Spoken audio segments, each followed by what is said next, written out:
So very good morning. यदि आप Rajasthan university के स्टूडेंट हैं और वो भी पीजी के अंदर है तो ये वीडियो आपके लिए काफी इंपॉर्टेंट रहने वाली है। इसमें कुछ इंपॉर्टेंट पॉइंट्स हैं, उन पॉइंट्स को भी डिस्कस करेंगे और आपकी एग्जाम डेट कब से स्टार्ट है, कब होने वाले हैं, कौन कौन से पेपर किस दिन रहेंगे, कैसे आपको पता चलेगा।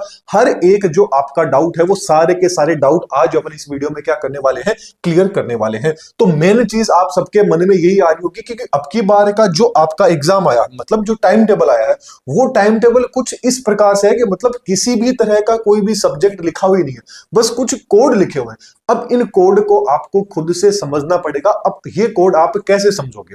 तो देखिए, मैंने यदि सबसे पहले एग्जाम की अपन टाइम टेबल की बात करें तो जो आपका एग्जाम है वो इसी महीने से क्या होने वाला है, स्टार्ट होने वाला है। कब स्टार्ट होने वाला है? इस महीने की जो 11 तारीख है उससे आपके एग्जाम है, ये एग्जाम स्टार्ट होने वाले हैं। तो काफी लोग सोच रहे थे कि एग्जाम दिसंबर के एंड तक होंगे, जनवरी में होंगे, लेकिन यूनिवर्सिटी ने अचानक ही आप सबको सरप्राइज दे दिया है कि आपके जो एग्जाम है वो एग्जाम अभी स्टार्ट होने वाले हैं। तो ऑलमोस्ट यूनिवर्सिटी ने कहा है कि 2 से 3 दिन के अंदर, लगभग उन्होंने क्राइटेरिया रखा है 48 घंटे या 72 घंटे के अंदर अंदर जो आपके एडमिट कार्ड रहेंगे उन एडमिट कार्ड को भी रिलीज कर दिया जाएगा।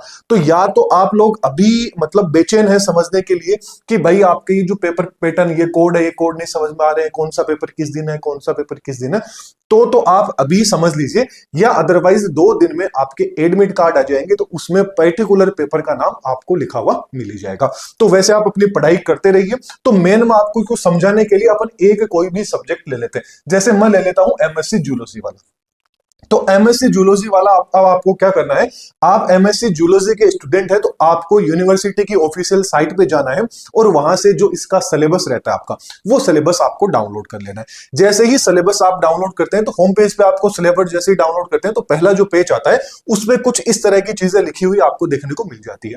तो वहीं पर आपने देखा होगा यहाँ पे कोड लिखा है, सब्जेक्ट कोड लिखा हुआ है। बस यही जो सब्जेक्ट कोड है इनमें लिखा है। जैसे एमएससी जूलॉजी वाला ये कॉलम है आपका, तो एमएससी जूलॉजी की बात में 11 तारीख से एग्जाम स्टार्ट है। यहाँ पे देखिए 301 कोड लिखा हुआ है। तो गौर से देखिए 301 कोड आपके कौन से सेमेस्टर में होगा? आपके तीसरे सेमेस्टर में होगा। मतलब बायोलॉजी ऑफ जो कोडेक्स है उसका पेपर, आप 3rd सेमेस्टर के स्टूडेंट है तो ये पेपर आपका हो जाएगा कितनी तारीख को? इसी 11 तारीख को आपका पेपर हो जाएगा। इस तरह से हर एक कोड लिखा है। यहाँ पे 302 आ गया, 303 आ गया, मतलब आपका कौन सा आ गया? 11 तारीख, 13 तारीख एंड 16 तारीख। तो ये देखिए, ये 11 को हो गया, 16 को हो गया, 13 को हो गया। तो इस तरह से आपके 301, 302, 303 आपके पेपर आ जाते हैं। फिर ये आपके जो ऑप्शनल वगैरह पेपर रहते हैं उनका A1 वाला कोड आ गया, C1, B1 आ गया, 101 आ गया, ये सारे के सारे आपके वो वाले पेपर हो जाते हैं। ठीक ऐसे ही अब देखिए फर्स्ट सेमेस्टर में बात करें तो फर्स्ट सेमेस्टर में देखिए C301 लिखा हुआ है। तो C301 देखिए यहां से मतलब फर्स्ट सेमेस्टर के जो एग्जाम है वो कब स्टार्ट होने वाले हैं? जो आपकी 24 तारीख रहेगी उस 24 तारीख को स्टार्ट होंगे। ओवरऑल देखें तो जो आपके एग्जाम रहेंगे ये लगभग 1 महीने में कंप्लीट हो जाएंगे। यहां देखिए 11 दिसंबर से स्टार्ट हो रहे हैं और 5 जनवरी को आप सबके सब क्या हो जाओगे? फ्री हो जाओगे। तो मेन आप सबको पता चल गया होगा कि जो राजस्थान यूनिवर्सिटी है, ये राजस्थान यूनिवर्सिटी आप सबको पता है हर साल मतलब पीछे चलती है। यूजी के अंदर अभी आप देख रहे थे हर साल पीछे चल रही थी। तो यूनिवर्सिटी पे भी एकदम प्रेशर है कि भाई आपको 3 साल होने को है, आपसे अभी तक सेमेस्टर टाइम पे क्यों नहीं कराए जा रहे हैं। इसलिए यूनिवर्सिटी ने साथ में आपके जो मतलब है ना, कई लोगों के क्या चल रहे हैं, एग्जाम फॉर्म भी चल रहे हैं, तो उनको भी टेंशन नहीं लेना। यूनिवर्सिटी ने एक बार बोल दिया है कि भाई एग्जाम 11 तारीख को कराएंगे, तो पॉसिबिलिटी यही है 99% कि आपके एग्जाम होंगे ये 11 तारीख से क्या हो जाएंगे? स्टार्ट हो जाएंगे। बाकी आप देख लीजिए और कंफर्म जो आपको रहेगा 2 दिन में पता चल जाएगा, क्योंकि 2 दिन में आपके एडमिट कार्ड क्या है रिलीज कर दिए जाएंगे।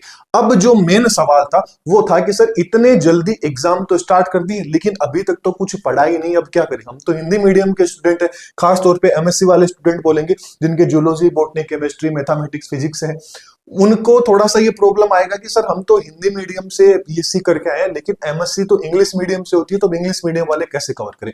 तो देखिए, चाहे फिर आप बीकॉम कर रहे हैं, एमकॉम कर रहे हैं या फिर आप एमएससी कर रहे हैं, मेन चीज तो आपको ये देखनी है कि अब आपको क्या है पूरा सिलेबस। क्योंकि यदि सपोज किसी आपने आज से ही जो पेपर उठाया है, मतलब आज से ही आप किताब उठाओगे, तो ये चीज तो पॉसिबल किसी भी कतई भी पॉसिबल नहीं है कि आप पूरा सिलेबस एक दिन में कवर कर लोगे या 5-10 दिन में आप सारी चीजें पढ़ लोगे।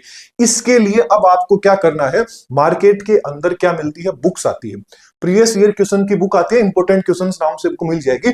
खासतौर पे यदि अपन देखिए जो आपके, देखिए मैं किसकी बात कर रहा हूँ, एमएससी जूलॉजी वालों की बात कर रहा हूँ। एमएससी जूलॉजी हो गए, आपके केमिस्ट्री वाले हो गए, बॉटनी वाले हो गए, मैथमेटिक्स फिजिक्स वाले हो गए। इनको क्या करना है कि आपको क्या करना है कि जो सीरीज रहती है ना, सीरीज बिल्कुल भी परचेज मत करना। इसके अलावा जो 5 साल पुराने पेपर आते हैं, जैसे पार्थ आ गई, सारथी आ गई, और कुछ जो भी अलग अलग पब्लिकेशन आते हैं, वो आप लीजिएगा। उनके अंदर से जो जो आपके यूनिट वाइज क्या दिए रहते हैं, इंपोर्टेंट पॉइंट्स दिए रहते हैं, मतलब क्वेश्चन दिए होते हैं, उन क्वेश्चन को देखना, आंसर आप अपने अकॉर्डिंग करना, क्योंकि उनमें से जो आंसर देखोगे थोड़े से ज्यादा ही क्या है, वो काफी ज्यादा डिफिकल्ट है। एंड मेन, अब काफी लोग कहते हैं कि सर बीएससी है, ये तो हिंदी मीडियम से की थी, एमएससी इंग्लिश मीडियम में आ गए। तो आप ने भाई, किसी ने जो एमएससी है, जिस टाइम पे फॉर्म अप्लाई करते हैं उस टाइम में हिंदी मीडियम किया होगा, किसी ने इंग्लिश मीडियम वहां पे फिलअप किया होगा। तो चाहे आपने हिंदी मीडियम में फिलअप किया हो, चाहे इंग्लिश में किया हो, एमएससी आपका ऐसा सब्जेक्ट है, क्योंकि मास्टर डिग्री है जो आपकी इंग्लिश में ही होती है। लेकिन यहां पर क्या होता है, थोड़ा सा आपको बेनिफिट ये मिल जाता है, क्योंकि सामने वाला जो एग्जामिनर है वो भी समझ जाता है। यहां पर आप 70 से 80%, याद रखना कितना, 70 से 80% तक आप कोशिश करना कि आप जो भी चीज लिखो उसको आप इंग्लिश के अंदर ही लिखें। मतलब जो मेन वर्ड हो जाते हैं उनको आप किस में लिखेंगे, इंग्लिश में लिखेंगे। बाकी जो हेल्पिंग वर्ड आ जाती है, मतलब जो आपके नॉर्मल जो आ जाते हैं, आ गया, इसे कहते हैं, उसे कहते हैं, ये जो सारी चीज होते हैं वो ऑलमोस्ट आपके 30 से लेके 35% तक, बाकी का जो भी बच गया, ओवरऑल बता रहा हूं, जरूरी नहीं है 75-80 के बीच में आप जो क्राइटेरिया लेके चलिए, 30 से 35% के बीच में जो भी चीजें हैं उनको आप हिंदी के अंदर इजीली लिख सकते हैं। तो ये बिल्कुल भी किसी भी तरह का कोई नहीं है कि भाई सर हिंदी में लिखेंगे नंबर कट जाएंगे, इंग्लिश में लिखेंगे नंबर कट जाएंगे।